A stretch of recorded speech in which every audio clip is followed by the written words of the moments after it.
नमो तस् भगवतो अरहतो सम्मा सम्बुद्धस्स।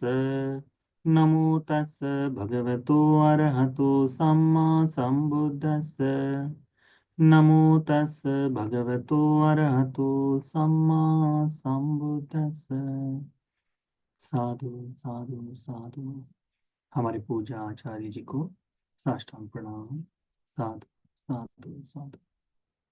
श्रद्धावान उपासक उपासिकागण, आज उपोषित का दिन है। आपने एक बात सुनी होगी कि जब भी उपोषित को धारण किया जाता है तो हम ये कहते हैं क्या कि अरहंत मुनिगणों को अनुगमन करते हुए मैं उपोषित शीलों को धारण करता हूँ। ये जो बात है कि अरहंतों को अनुगमन करते हुए बोलना, ये इससे पूर्व कहीं नहीं आता है। वह हमारे महामहिमों के भिक्षुओं के द्वारा ही कहा गया है ना। वो क्यों कहते हैं, इसका कारण जिस सूत्र में दिया है, मैं उस सूत्र का आपको उपदेश करूंगा। एवं में सुतंग एकं समयं भगवा सावत्यं विहरति जेतवने अनाथ पिंडिक सहारा में। ऐसा मैंने सुना है कि एक समय भगवान बुद्ध जी श्रावस्ती में जेतवन विहार में, जो अनाथ पिंडक के द्वारा दिया गया था, वहां विराजमान थे। तत्र को भगवा भिक्खु आमंत्रित से, तब भगवान ने भिक्षुओं को आमंत्रित किया, भिक्षु कह के, और भदंत कहकर भिक्षुओं ने भगवान को प्रत्युत्तर दिया। भगवान बुद्ध जी उन्हें कहते हैं, अट्ठांग समन्नागतो भिक्खवे उपोसतो उपवत्तु महाफलो होती महानिसंसो महाजुति करो महाविफारो।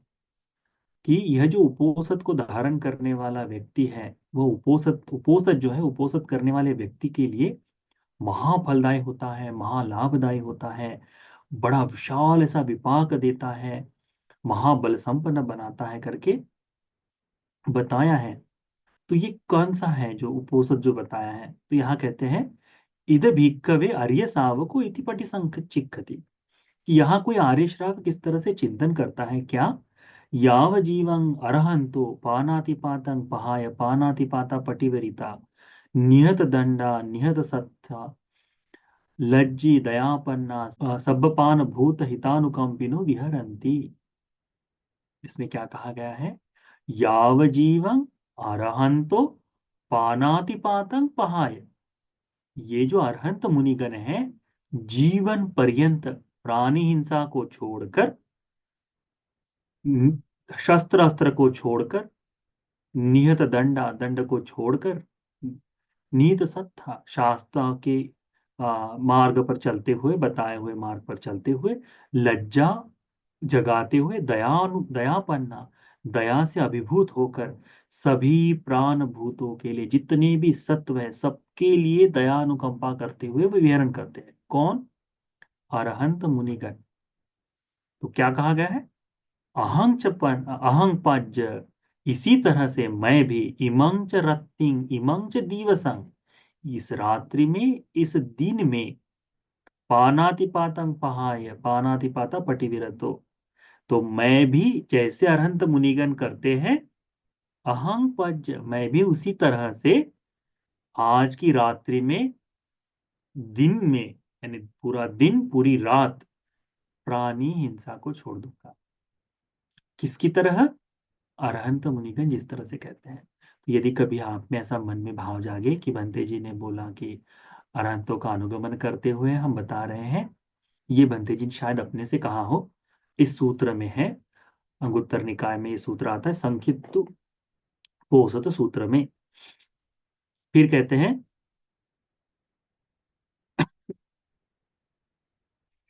इमिना पंगेन अरहंतं अनुकरोमि। मैं ऐसा करते हुए अरहतों का अनुगमन कर रहा हूं। उपोसतोच में उपवत्तु भविष्यति, मैं उपोसत का पालन कर रहा हूं। इमिना पठमेन अंगेन समन्नागतो, इस प्रथम अंग से समन्वित होता है। तो ये जो 8 उपोसत के सील है, ये पूर्णतः अरहंत भिक्षुओं को देखते हुए। दूसरा कहा है कि याव जीवन अरहंतो अदीन्ना दानं पहाय। ये जो अरहंत मुनिगण हैं, चोरी को छोड़ देते हैं, दीन्नादायी दान देने वाले, दीन्ना पाटिकं की देखने का, प्रत्यक्ष दान का विपाक देखने वाले, शुचिभूते अथेनेन शुचिभूतेन अत्तना विहरन्ति, बिल्कुल परिशुद्ध ऐसा जीवन, निष्कलंक ऐसा जीवन।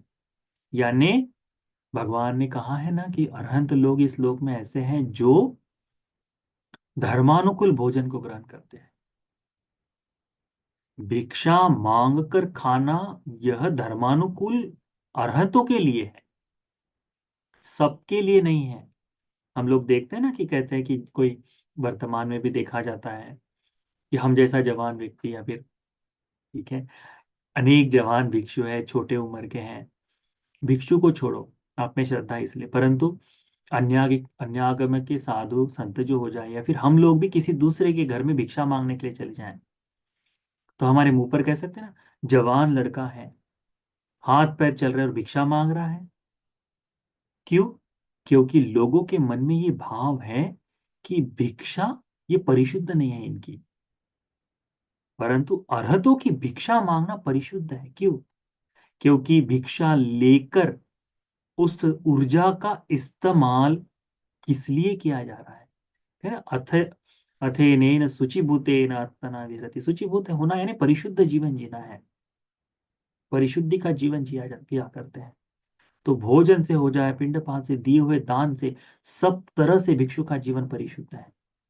तो जैसे ये परिशुद्ध जीवन जी रहे हैं, वैसे ही एक दिन एक रात्रि, अहं पज्य इमं च रत्तिं इमं च दिवसं, ये जो एक रात एक दिन है, इन्हीं की तरह मैं भी अदिन्ना दानं पहाय, चोरी को छोड़कर, अदीना दाना पटिव्रत, तो इस चोरी न करते हुए, चोरी को छोड़कर दिन्ना दाय, देने वाला बनूंगा।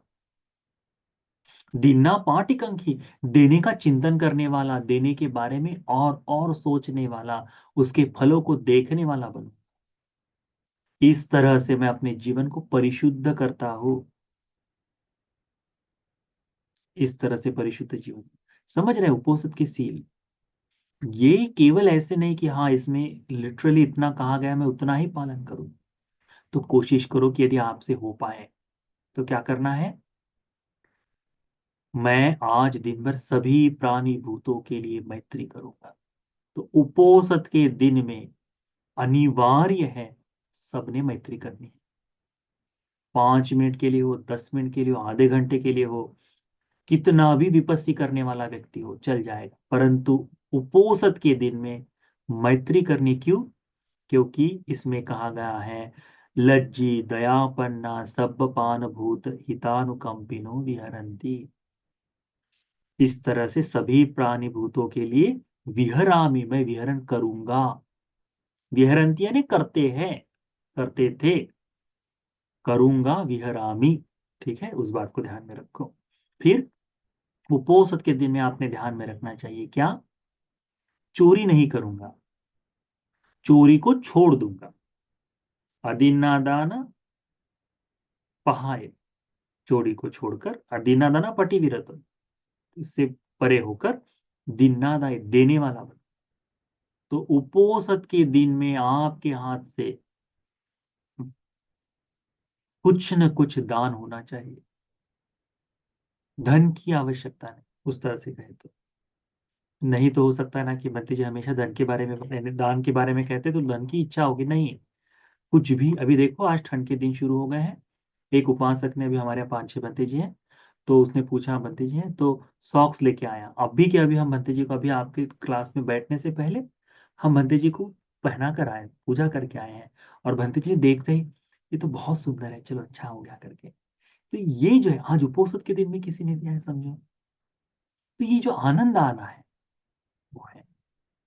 आज प्रार्थना किसी के लिए, किसी के यहाँ से भोजन, तो वो सारा चीज ये उपोषित के दिन में होता है। आप उपोषित में हैं तो कहना है कि इसीलिए दिन्नादाय, देने वाला बनना चाहिए। दिन्न दिन्न पाटिकंखे, देने का फल देखने वाला, देने का चिंतन करने वाला, सोचने वाला,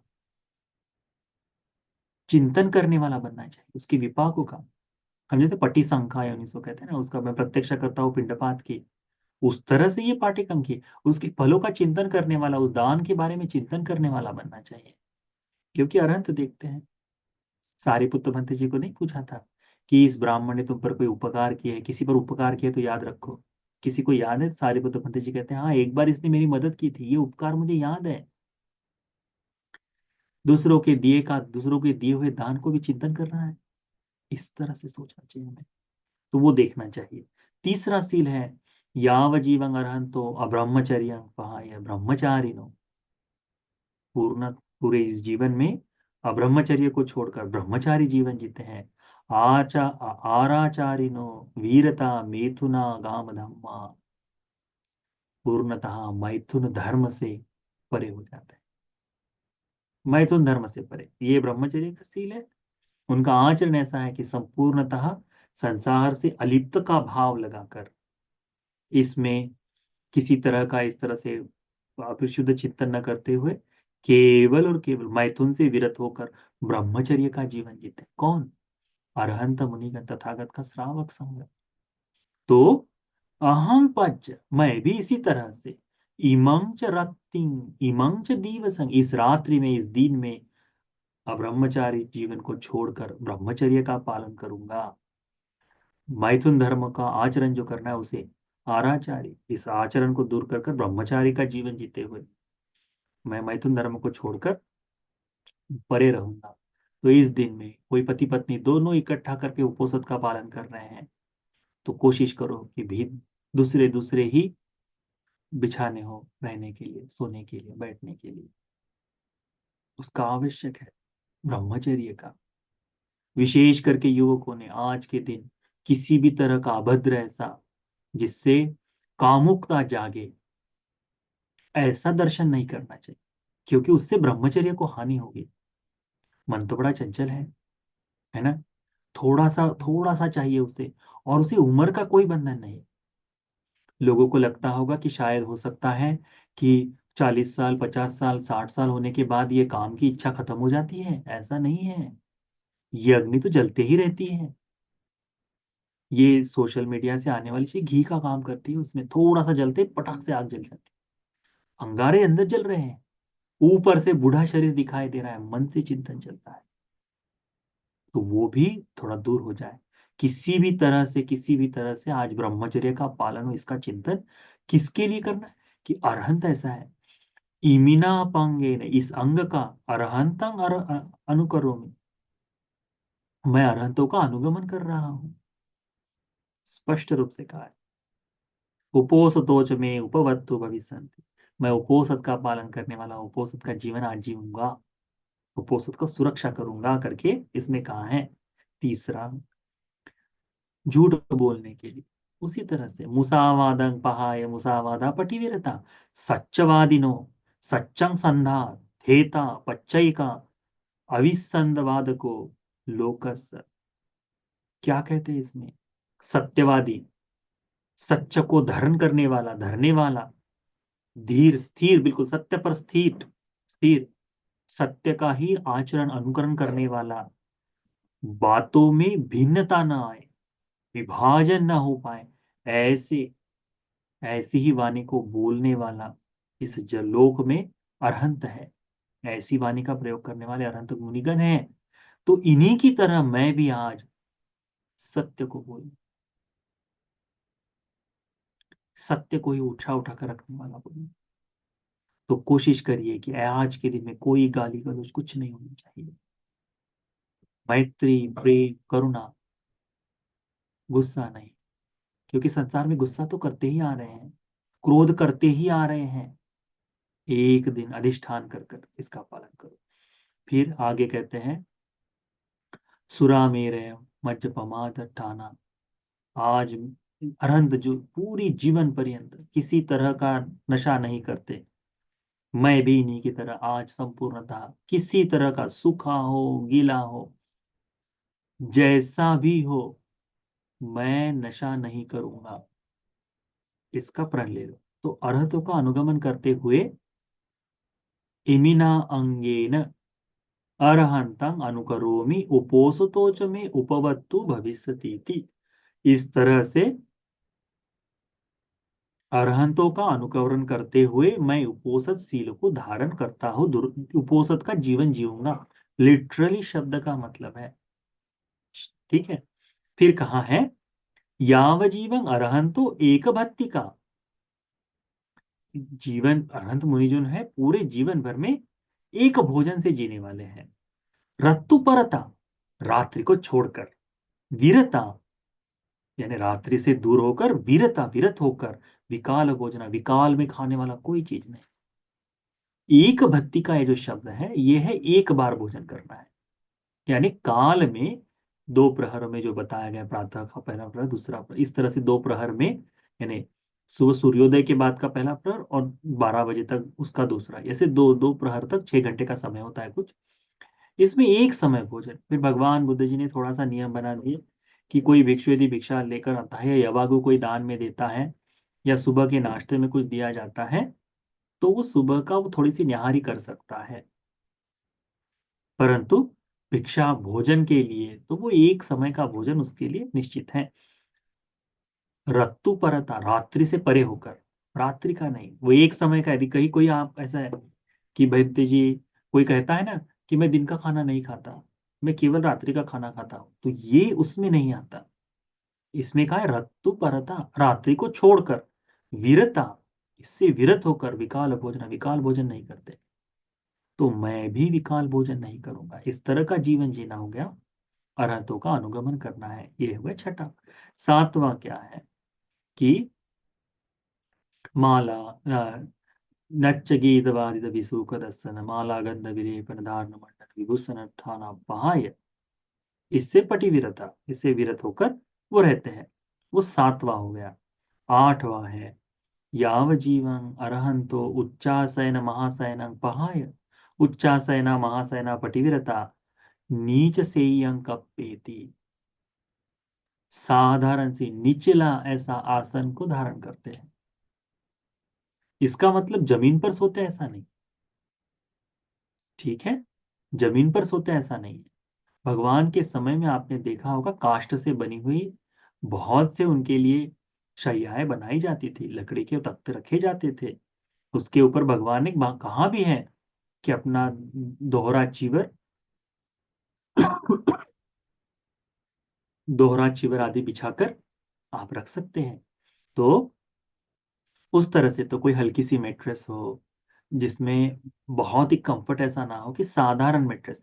जिनके यहाँ 4 इंच से ऊपर की मेट्रेस है, तो उन्होंने उस दिन को कहना चाहिए कि ये नहीं, आज मैं थोड़ा सा, तो 2 इंच, 2.5 इंच, 3 इंच, इतना काफी है। तो उस तरह से भी यदि कोई करता है तो ठीक है। परंतु जमीन पर सोने के लिए नहीं बताया है। नीचे से यानी निचली सैया, महादीर्घ सैया ऐसा नहीं है, बड़े बड़े विशाल ऐसा नहीं है, साधारण सैयाओं पर। तो जितना भी है, मंच केव तिनत्थाण केव। तो मंचक हो, बैठने का हो या सोने के लिए हो, दोनों ही साधारण चीजों का इस्तेमाल करना है। तो आज मैं भी इन अरहंतों की तरह ही इस उपोषित के सीलों का पालन करूंगा। ये क्या हो गया? उपोषित सील हो गए, ठीक है। एवं उपवत्तु को भिक्खवे अट्ठंग समन्नागतो उपोसतो महाफलो होती महानिशंसो महाजूतिको महाविफारोति। कहते हैं भगवान की भिक्षु, इस तरह से जो उपोषद धारण करने वाला है, उसका ये उपोषद धारण करना इस 8 अंगों से। उपवत्तो को यानी धारण करने वाला था। जैसे आप उपासक उपासिका उपोषद को धारण किए, तो उपवत्तो आप है। आपका ये अट्ठांग समन्नागत उपोषद जो है, वो महाफलदायी होगा, महानिशंस होगा, बड़ा ज्योति देने वाला, बड़ा प्रकाशित करने वाला, महाविशाल वृद्धि को पहुंचाने वाला होगा। तो भगवान ने ये धर्म का उपदेश किया, इसको ध्यान में रखो। तो ये उपोषद बड़ा ही सुंदर है, अरहंत मुनिगणों द्वारा प्रशंसित है। इस लोक में चक्रवर्ती राजा बनने के लिए भी 8 दिन का उपोषद की आवश्यकता होती है। इतना पुण्य का संचय करता है। इसी के बाद आने वाला वित्तु उपोषद सूक्त जो है, इसी का विस्तार पूर्वक उसमें तो बताया गया है कि उपोषद को धारण करने वाला व्यक्ति कैसे कैसे सुगति में, कितने कितने दिव्य लोक में जा सकता है करके उसमें बताया है। उसके बारे में पश्चात में चर्चा करेंगे। पर ये ध्यान में रखो कि उपोषद के सील इस तरह से पालन किए जाते हैं। हमको कहने के पीछे का एक ही कारण था कि यदि किसी उपासक के मन में यह आ जाए कि बंते जी उपोषद के सील देते समय ये कहते हैं, हमने आज तक कहीं नहीं सुना। मुझे लगता है कि महामना के बंते जी के अलावा कोई नहीं बोलता ना।